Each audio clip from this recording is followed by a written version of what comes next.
I try to remember that if they'd argued a little, they might not be here. Arguing doesn't fill any graves. Take me, I'm a U.S. Marshal.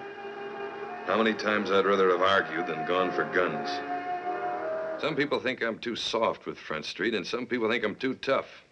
But that's the way it is in every town. If a peace officer does his job right, he pleases nobody. You know, it's the hate a man carries that destroys him. It's not the bullets.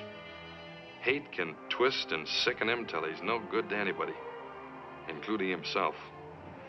Now, let me tell you something, mister. This tin badge is the only thing that's been keeping you alive.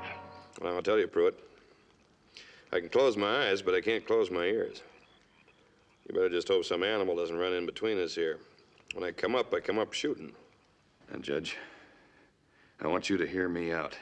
And I want you to listen carefully to what I say. Pruitt Dover's not the kind of man who could kill anybody in cold blood, drunk or sober.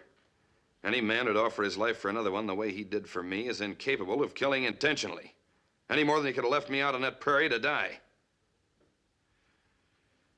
Now I'm asking you to temper justice with mercy. I ain't drunk now. Sick of you, and I'm sick of your manners, Sergeant. Now get out of here before I lose my temper. You know, I sometimes think that I spend more time on a horse than I do on the ground. Well, you ain't a lawman until you develop the cast iron backside. Well, if that's the case, I ought to be one of the best. I know what you're thinking.